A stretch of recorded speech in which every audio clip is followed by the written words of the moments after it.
Pessoal, então a nossa última aula de hoje é história. Vamos anotar o cabeçalho lá, conforme a gente já está acostumado a fazer, tá bom?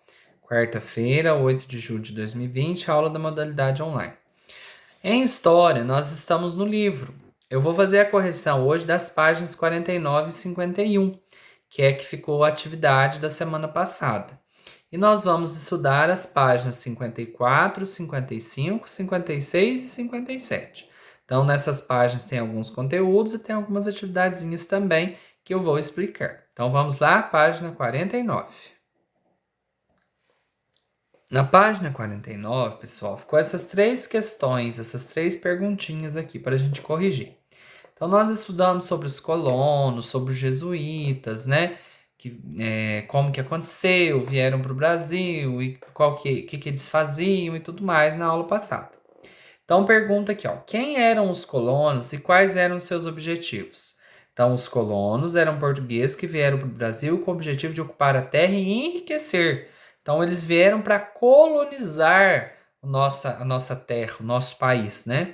E para que eles quiseram vir? Para ocupar a terra e para enriquecer. Esse é o principal, esse é o porquê deles terem vindo, né? Por que os jesuítas vieram para o Brasil? Para divulgar a fé católica e fundar escolas na colônia. Então, os jesuítas, eles catequizaram os índios. Então, eles vieram para divulgar a fé católica na época, né? Que era uma das únicas religiões que existiam. Então, esse é o motivo que eles vieram. Observe as imagens desta página. Então, as imagens são aquelas que eu mostrei, né, que a gente analisou semana passada, né, do colégio, do pátio, né, do colégio, município de São Paulo, onde que deu origem, né, à vida de São Paulo, que sofreu modificações. Aí pergunta assim, ó, por que é importante para a história da cidade de São Paulo a preservação de parte do pátio do colégio? Lembra que nós estudamos sobre o patrimônio cultural? Eu comentei isso na semana passada com vocês. Não vou ficar falando muito para não ficar muito repetitivo. Mas então por que que ele precisa ser preservado? Porque o colégio representa um marco histórico para o surgimento da vila que deu origem ao município de São Paulo.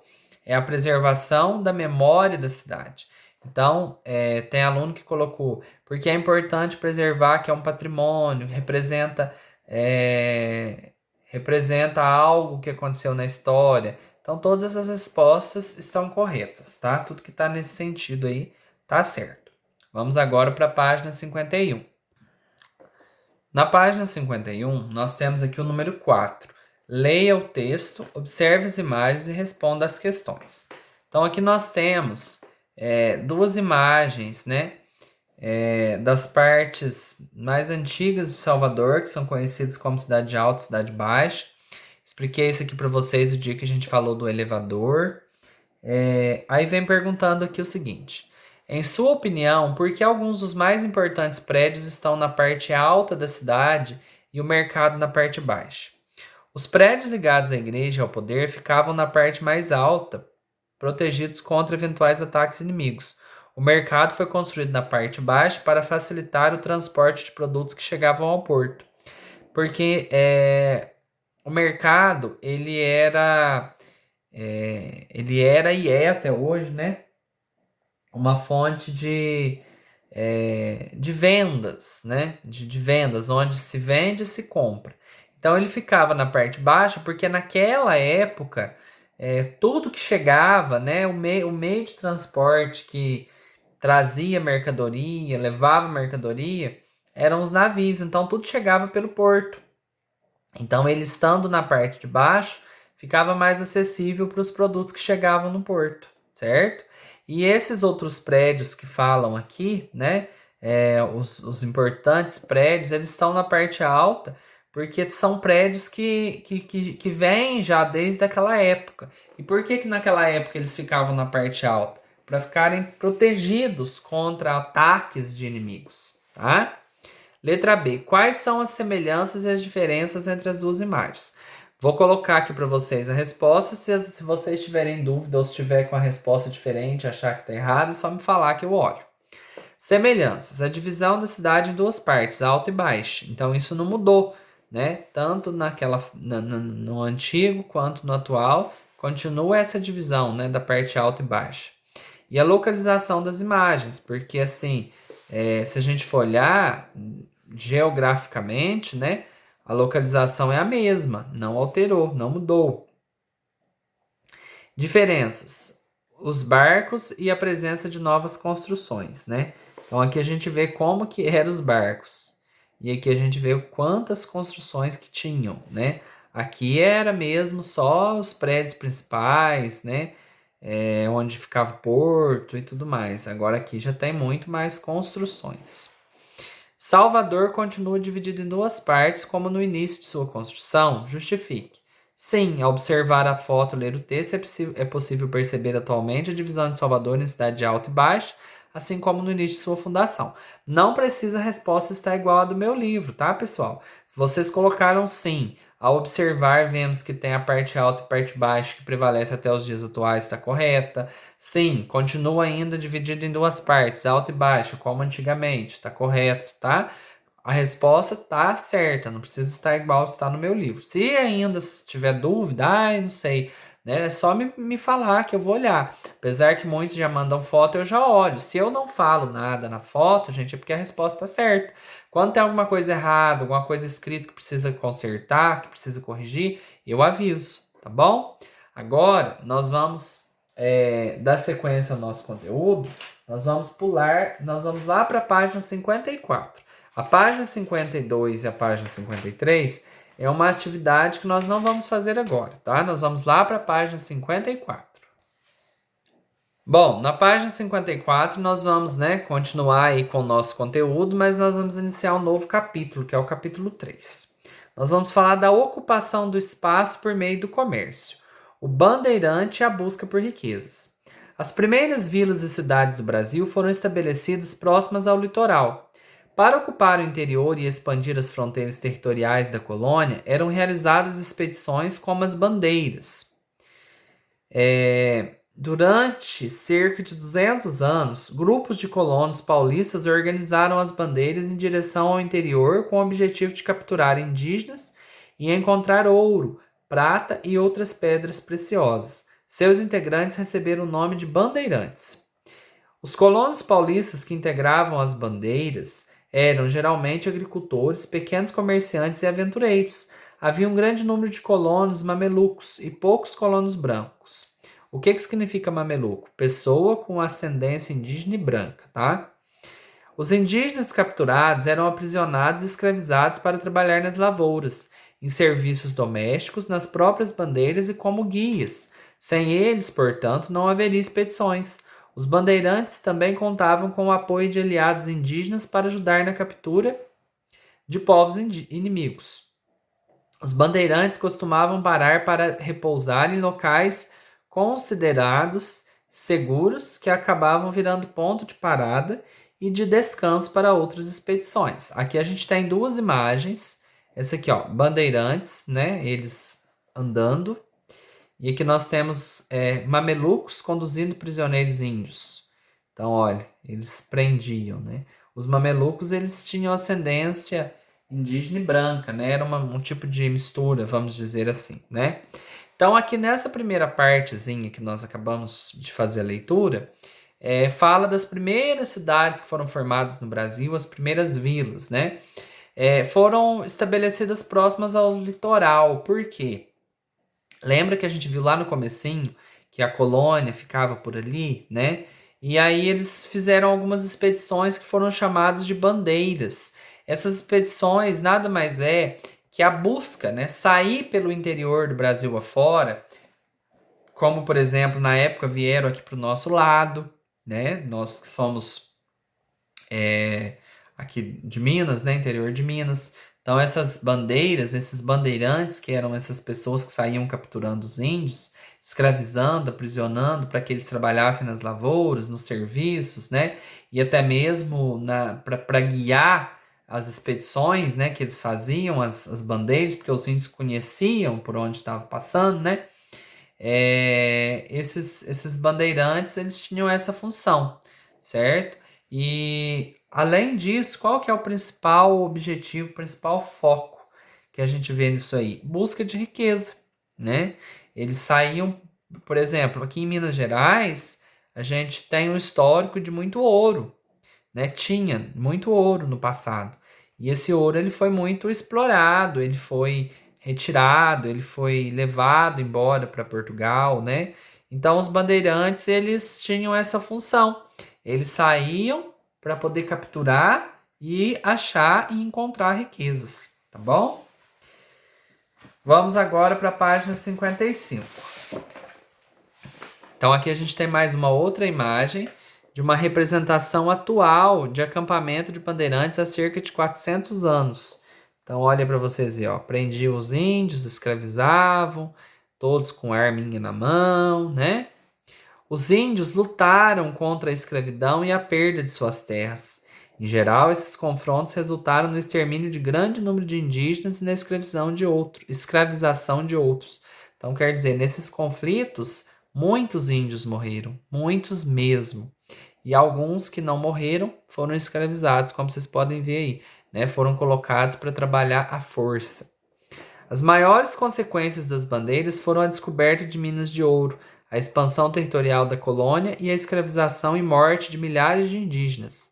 Além disso, as bandeiras abriam caminhos e clareiras nas matas, e em vários desses locais foram surgindo povoados que mais tarde se tornaram vilas e cidades, como é o caso de Pirapora, do Bom Jesus, Cabreúva e Itu, no estado de São Paulo, tá?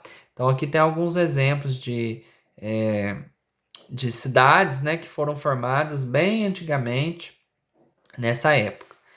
Observe a pintura e responda as questões. Então, aqui nós temos uma pintura Combate aos Botocudos, litografia de Jean-Baptiste, né? A pintura mostra um conflito entre bandeirantes e indígenas do Planalto Paulista. Então, esse combate aos botocudos aqui é o tema, né? O título da pintura dele. Mas o que está mostrando aqui é um conflito. Letra A. Qual acontecimento é representado na pintura? Vocês podem responder nesse espacinho que tem aqui, tá bom, pessoal? Que aí depois eu coloco aqui a minha resposta para a gente corrigir na próxima aula. Letra B. Quais eram os objetivos das bandeiras? Então, o que fala aqui no texto? Qual que era o objetivo? Quem eram os bandeirantes? Então, tudo tá falando no texto, tá? Essas três questõezinhas aí tá no texto e dá pra gente fazer imaginando a imagem. Vamos agora para a página 56. Bom, nós falamos dos bandeirantes, agora aqui na página 56 nós vamos falar dos tropeiros.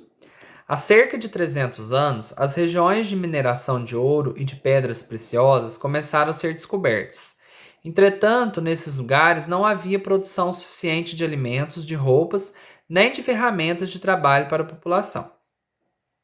Para abastecer essas regiões, havia os tropeiros, que eram grupos de homens livres e de escravos que transportavam no lombo de mulas e burros as mercadorias produzidas em outras partes da colônia até a região das minas. Uma das rotas mais utilizadas pelos tropeiros era o Caminho do Viamão, que partia da atual cidade de Viamão, no Rio Grande do Sul, em direção à atual cidade de Sorocaba, no estado de São Paulo. Chegando a esse local, novas tropas eram formadas para transportar produtos até a região das minas.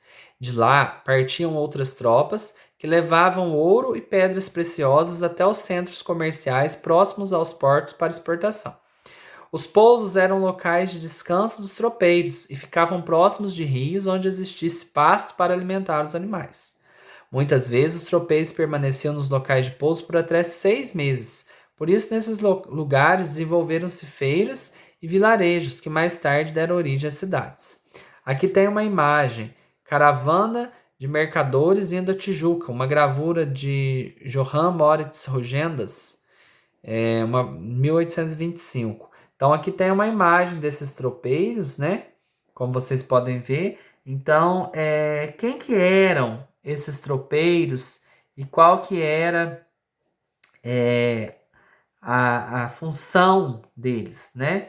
Então, eles tinham a função de transportar mercadorias que eram produzidas né? Em outras partes da colônia até a região das Minas. Então eles buscavam é, transportar e ficavam muito tempo, às vezes, em um lugar, né? Aqui a gente vê a caravana, eles andavam ali a cavalo, eram vários. E muitos lugares viraram vilarejos, porque iam formando-se feiras, né? Desenvolviam-se feiras e tudo mais, tá? Então a função dos tropeiros era essa: abastecer a região, né? Abastecer a região com roupa, com alimento, com ferramenta, né? E tudo mais, para que cada vez mais os chefes, vamos dizer assim, né, na nossa linguagem popular, enriquecessem. Aqui agora tem o número 2, número 1 é na página 55, agora o número 2. Qual foi a importância dos tropeiros para o desenvolvimento de algumas cidades? Então, o que que fala aqui no texto? Né? De que forma que eles ajudaram para desenvolver algumas cidades? Vamos agora para 57. Para encerrar o nosso assunto de hoje, né, na nossa aula, nós falamos aí dos tropeiros, falamos dos bandeirantes, agora nós vamos falar dos vaqueiros. Vaqueiros, o próprio nome já diz, né? Os primeiros rebanhos de gado que se desenvolveram na atual região nordeste do Brasil geralmente ficavam próximos às plantações de cana-de-açúcar no litoral. Como o gado ficava solto, era comum os bois entrarem nas plantações e as destruírem.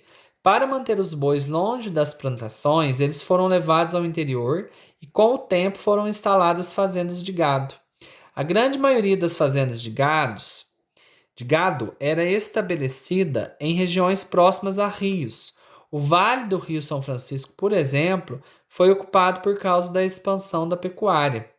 Para comercializar os animais, os vaqueiros percorriam distâncias enormes entre as fazendas de gado e os engenhos. Com o tempo, eles foram abrindo diversas rotas entre o litoral e o sertão. Durante o trajeto, os vaqueiros paravam para descansar com as tropas e se alimentar. Nesses pontos de descanso, casas pequenas e ranchos foram construídos, formando povoados. Com o passar do tempo, os povoados foram atraindo um número cada vez maior de pessoas, e muitos deles tornaram-se vilas. Mais tarde, essas vilas deram origem às cidades. Então, qual que era a função dos vaqueiros? Cuidar do rebanho, né? Eles percorriam distâncias, iam de uma fazenda para outra, de uma fazenda até o engenho, né? Abriram rotas, descobriram locais. Aqui até citou um pouquinho do Vale do Rio São Francisco, que até hoje teve até uma novela na Globo que chamava. Como é que chamava a novela mesmo, gente? Olha pra vocês verem, minha cabeça tá ruim, eu esqueci o nome da novela. É, Velho Chico, lembrei o nome. Que mostrava um pouquinho dessa vida, né? O povo lá tem as festas tradicionais e até hoje carrega um pouquinho dessa tradição dos vaqueiros, tá? Aqui tem uma ilustração atual representando um vaqueiro há 200 anos acompanhando o gado no interior do Nordeste. Então a função do vaqueiro era essa: era conduzir o gado, cuidar de todo o rebanho, fazer a comercialização, que é comprar, vender, né? Cuidar e tudo mais. Tem agora a última questão aqui da nossa aula. Quais foram as consequências do deslocamento dos rebanhos de bois para o interior? Que consequências que teve, né? O que aconteceu? O que fala aqui no texto? Nessa, dessa, dessa rota que era percorrida, né? O que resultou disso? Qual que foi o resultado? Então vocês vão responder essas questões aí para mim, né? São 3 questõezinhas, até na página 57. Se tiver dúvida, é só vocês me chamarem. Eu vou mandar a foto das 2 páginas que nós acabamos de fazer a correção para que vocês confiram aí se tá tudo certinho, tá? Qualquer dúvida, eu estou por aqui, tá bom, pessoal? Assim a gente encerra nossas aulas de quarta-feira. E até amanhã, né? Se Deus quiser. Não se esqueçam, se tiver dúvida, é só vocês me chamarem.